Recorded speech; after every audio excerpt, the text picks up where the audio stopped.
Do you hear that dog? Every single time, like it was quiet, and then every single time I want to shoot, that dog starts barking. It's like it knows I want to start shooting.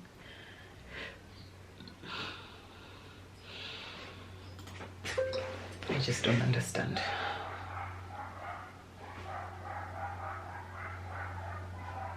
And then it's like it's possessed. Like, who has hurt you? What is the issue?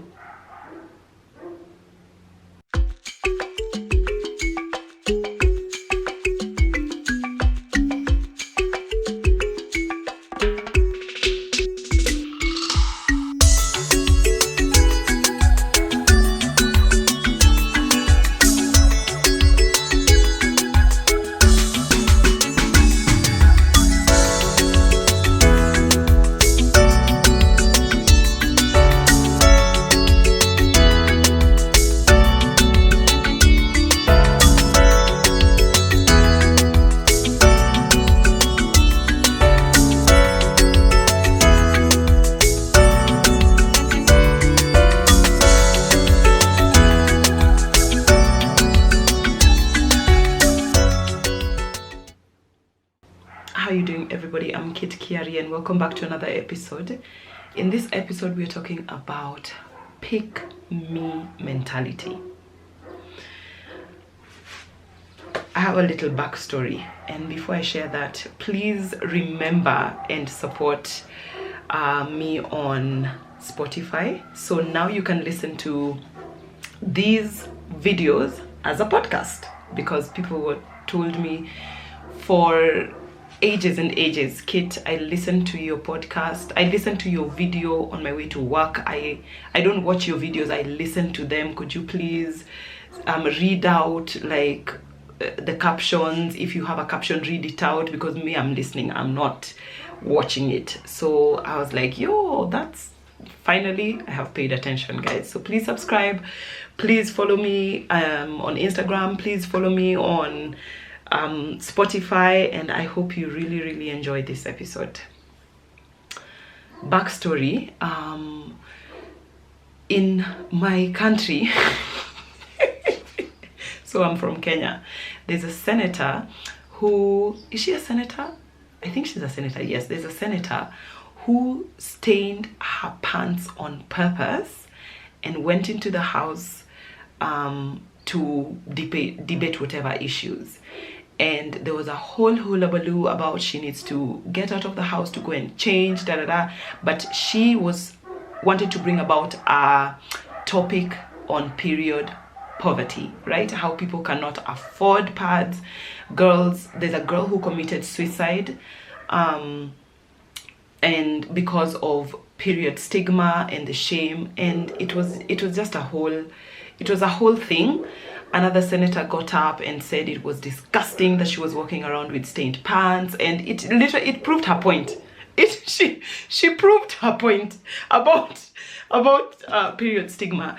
There is still a lot of period stigma. There is still people who believe that women should not tell anybody that they are on their period, that they should not talk about periods. We should hide pads. Like when you go to buy pads, they wrap it up like it's a bomb you are buying, like it's an illegal drug. It's outrageous. It is stunning how backward some of us still are. I've gotten messages, I've just put this on my Instagram, and I've gotten messages, people saying how they have received period stigma from their own husbands, and their husbands are like, that's disgusting, I never want to see that, like clean that up. And it's, come on, in 2020, in the year of our good Lord 2023. So anyway, I wanted to talk about pick me mentality, because it's such a pervasive, toxic, harmful practice and personality, and a lot we just don't talk about it enough. Or maybe we talk about it in ways that don't really bring about any kind of change. And even calling out people and being like, that's pick me mentality, might in itself be toxic. And because again, you're not supporting a woman, and all of that stuff. So anyway, let's talk about it. First of all, what is it? How would you know if somebody is a pick me like girl? How would you, what's harmful about it? Why is it hurting you personally as the person who is pick me? And I also want to really make sure you understand that all of us probably have internalized misogyny. All of us at some point in our lives have probably said something or done something on this list that I'm going to read out that would be perceived as pick me. That's whatever, that's fine. It's hurtful and but it's fine. Now what's important to note is if it's your personality, like if this is what you lead with, and if this is how you are on a daily basis, that's the issue. Not that you've done it once or twice. The fact that it is literally you all the time, that's the problem. Okay, I promise you, one day I'm gonna find out who that dog is and just be like, I'm gonna have a talk, and I'm going to be like, is everything okay, friend? Are you safe? Because you sound unsafe. Okay, so according to Urban Dictionary, a girl who goes out of her way to impress men by ensuring she is not like other girls, that's a pick-me girl. Unfortunately, the female senator who stood up and said that's disgusting for this woman to have stained her pants and walking around the Senate, she should go and change. Why? Even if you're discussing an issue, even if you're protesting an issue, why should you do it like that? That's period stigma. Because there's a particular way, a sanitized way, a better way to talk about periods than how somebody else is choosing to talk about it. That's pick me mentality. That's I'm better than this other person. And it's specifically if you're trying to put down another woman so as to look better. That's what pick me mentality is. Okay? So, pick me girl, her attitude towards other women's interests, mannerisms, lifestyle choices, or hobbies, they feel inauthentic and ultimately rooted in misogyny. She has no problem putting other women down to gain, I'm just reading, she has no problem putting down other women to gain male attention and validation. So it could be accidental. And I have to say and really make sure that this is clear. Some girls grow up with only brothers, right? Or they grow up with cousins, or they grow up by themselves but they only have male cousins. So they grow up only with boys. So they are literally, by the time they're going to grade school or whatever, not grade school, by the time they're going to high school, you know, when you start to notice boys and whatever, you have been so enmeshed in boys' culture, how they eat, how they drink, how they think. When you get to high school, you don't realize that you are part of locker room chat. You are part of, and now you know what boys like, and most importantly, what boys don't like. And your personality has been molded, not by any fault of yours, but just the way where you grew up, has been molded to appeal to boys. Now you don't know you're doing it, and it's not bad that you're like that. Now, unfortunately, what then happens is you begin to close down the parts of you that are not like that. So whatever your cousins, your brothers said they don't like about women, if you see that in yourself, immediately you shut that down. Immediately you self-correct. You self-correct so that you are not like that, because that is not what boys want.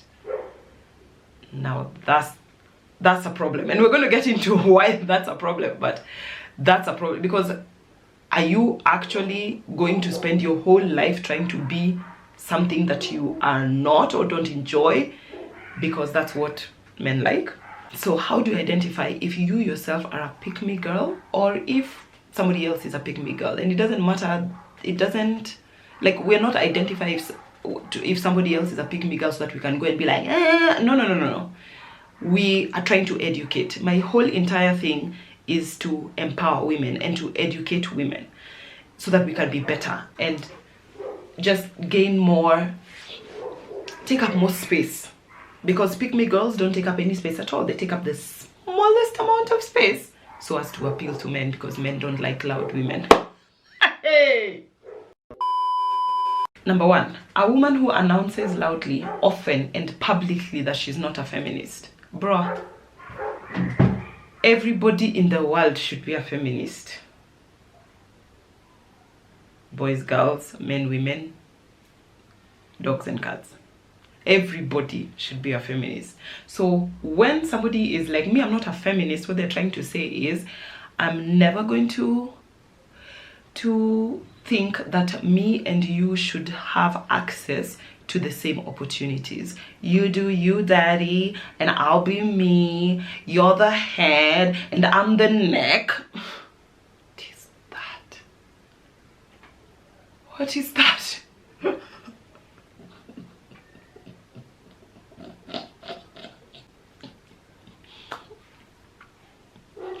Guys, I'm triggered by my own I am triggered by my own words. Sometimes I sit and I think, who came up with such a ridiculous idea? Like, did they read it somewhere? And then now it's preached from places of authority like it's facts.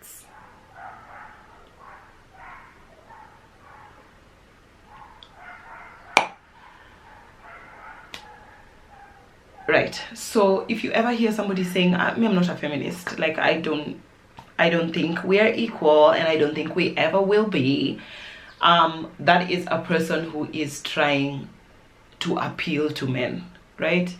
And as I said, there's nothing wrong appealing to men. We all want to appeal to the people we're attracted to. There's nothing wrong with that. Now, the only problem that comes up is when you're putting down other women so that you are the one who can be picked. Like, if we are in a long lineup and these people are feminists and me, I'm not, you pick me because I'm not. You understand? Like, that's the only part of the pick me mentality that is harmful. These notions that you have, whatever, but when you start to put down other women, these feminists will kill us. Feminists, by the way, feminism, you should not be there competing with your man. You should be, when your man comes home, don't compete with him. You just make his tea, pour it down his throat, like, oh my God. I'm exaggerating, but it is what it is. Number 2, I only have men as friends. I don't like having girlfriends. There's one time a cousin of mine shared a reel. You know the way people do reels of their weddings? This person had a wedding and she did not have any bridesmaids. She had 5 bridesmen. I don't know this person's story, and I asked my cousin, this person has no female friends.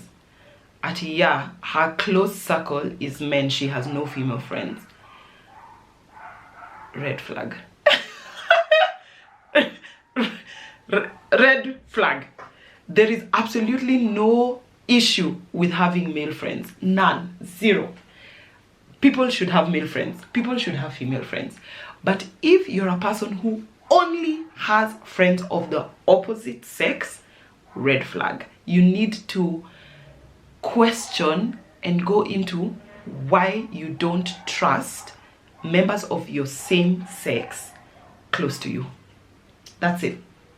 That's what you need to question. You need to ask yourself, what happened to me? What's happening over here?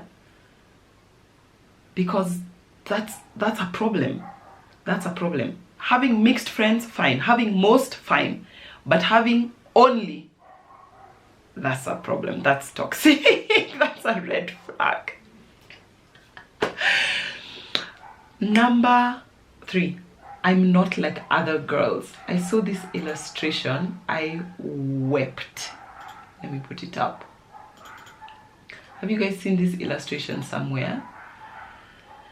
So it's written, other girls, perfect hair, perfect makeup, superficial, always looking for male approval. Me, doesn't shave, prefers cookies over rings, very wholesome and never demanding. I'm not like other girls, so pick me.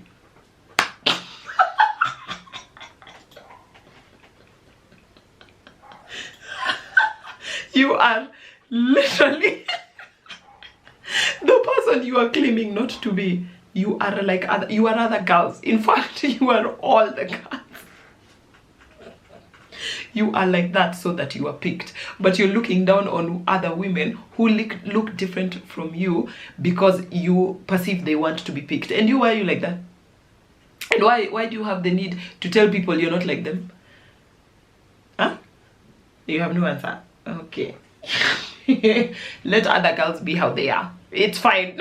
Other girls can be however the hell they want. Okay, so number 4, a pick-me girl tells everyone who cares to listen that she doesn't need to wear makeup. Not she doesn't like, because liking to wear makeup, preferences are preferences.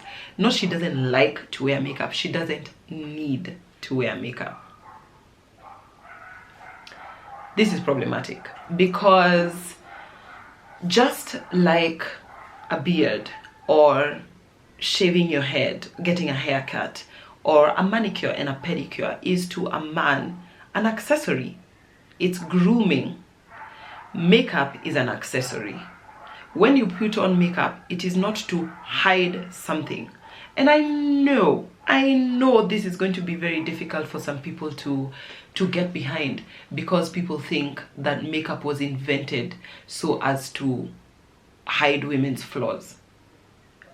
No, this is why people play with makeup. There is different. When I'm putting green eyeshadow on my eyes, what am I hiding kindly? Black lipstick, what am I hiding? I am accessorizing. The way I put on earrings, the way I put on a ring, the makeup is an accessory. It's like a belt or a tie or a nice fitting suit. So when you tell people you don't need to wear makeup, you are perpetuating the very harmful, very toxic idea that women put on makeup to hide flaws. And if they had no flaws, they wouldn't need makeup. I know I don't have to explain why that's a problem. That's a problem. Number 5. She talks about how low maintenance she is. Now, I don't. Okay, I was an adult when the term slay queen started being used. It's a term that's designed to put down women who look a certain way on social media. Very well put together, hair, makeup, clothes, shoes, everything is tight, everything together, that somehow they are maintained by a man. Ew. These things just trigger me so much. These things trigger me so much.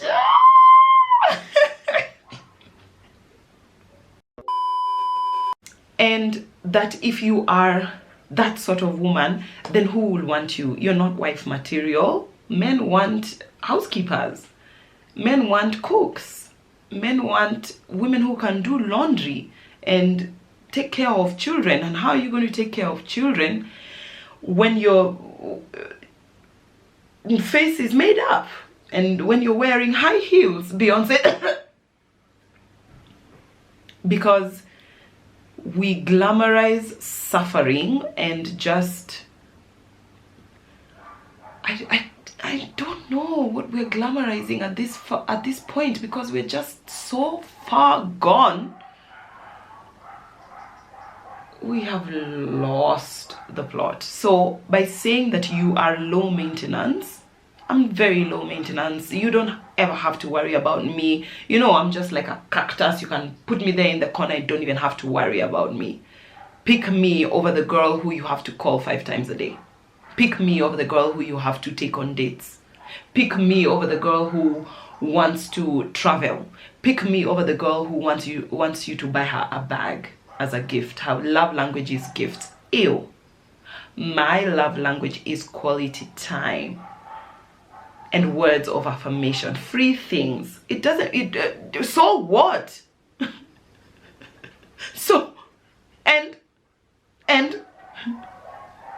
meanwhile, maybe you do actually really like gifts, but because you're low maintenance, you're never going to tell a man that.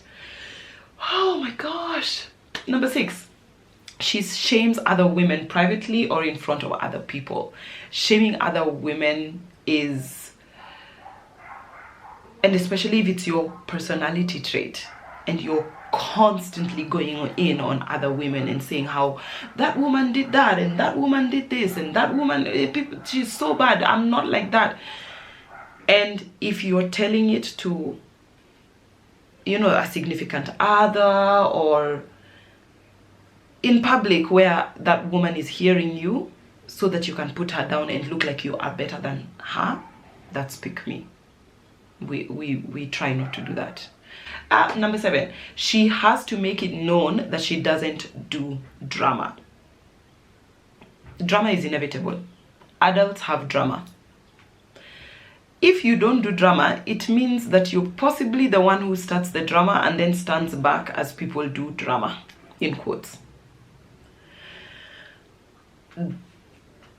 More often than not, that's how it is. So if you're the person who does not do drama, look inwards and see, are you the one who instigates a lot of drama in your friend group?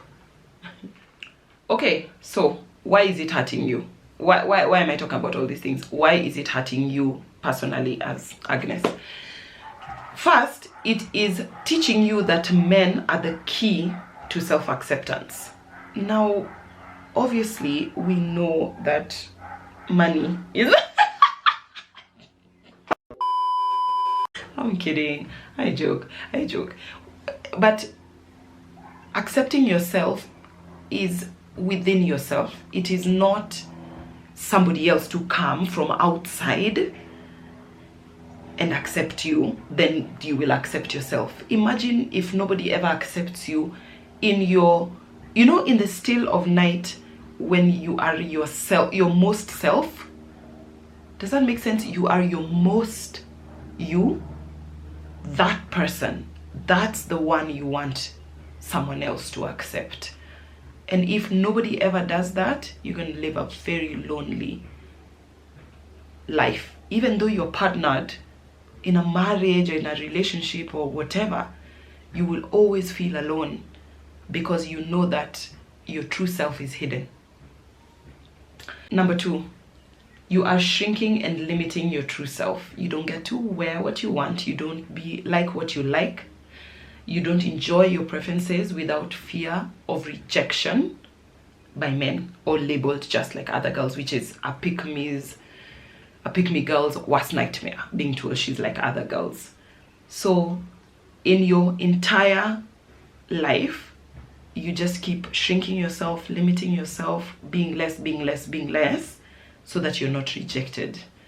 And the minute you're rejected for whatever reason, because rejection we do all go through, you will convince yourself that it's because you are too much. And we need too much, people. We need too much women. Be you, my darling. Beloved, you are beautiful as you are. Unless you're toxic. And you're not beautiful at all.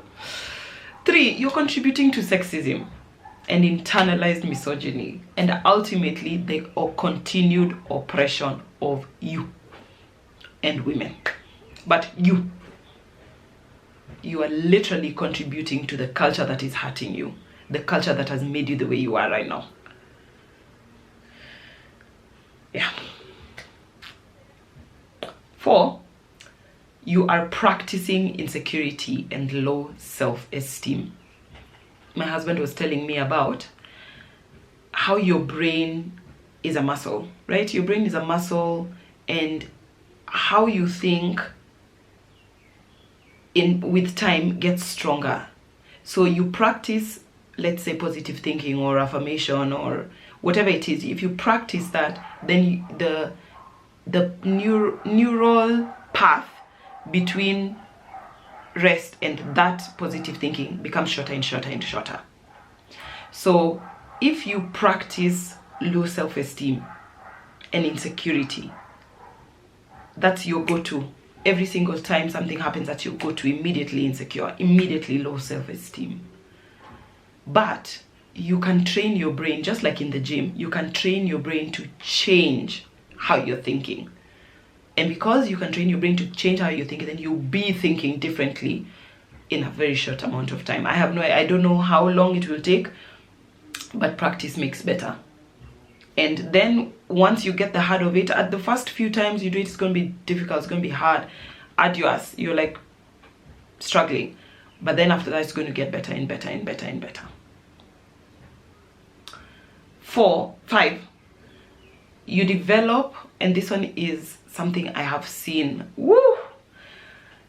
you develop unhealthy asymmetrical relationships with the men, where you are burnt out in the relationship because you do too much. You do too much, girl. Out here doing the most because you want to fit the man's ideal. And this is regardless of what the man brings to the table. You will do everything. You will do the most. You will be too much because you don't want him to leave you. Now, can you see how bitterness will start to come in? You will begin to think that you're never going to be good. Like, I did all that and he still left me. Ding, ding, ding. For the next one, I'm going to do more. No. Oh, you like football? Me too. You couldn't care less for football. Now you're out here, you know, football jersey, watching World Cup, going for games, spending money on tickets, to fit into that ideal.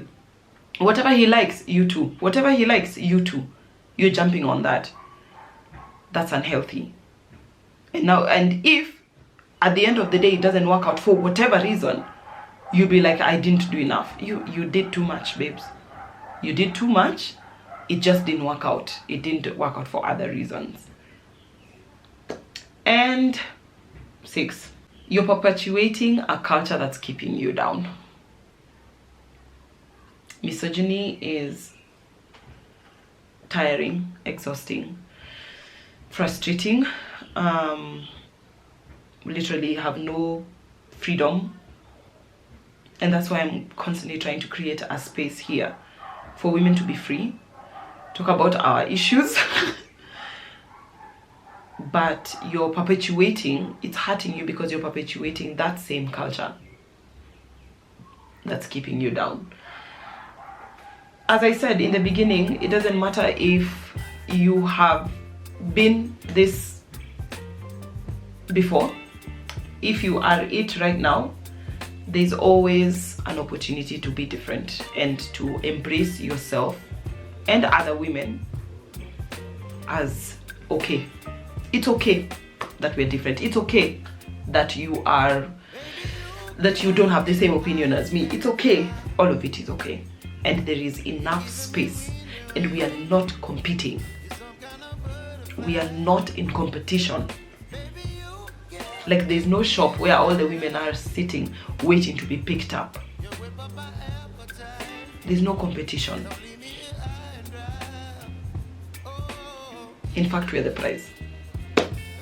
Share with me your thoughts in the comment section. I know this is going to be one of those ones where people get triggered. And as usual, we keep our comments respectful and just share all your opinion. You don't have to put anybody else down, especially me. Yeah. Alright guys, until next time, I hope you enjoyed and thank you for watching and listening. Bye. You're giving me wind and rain. You're some kind of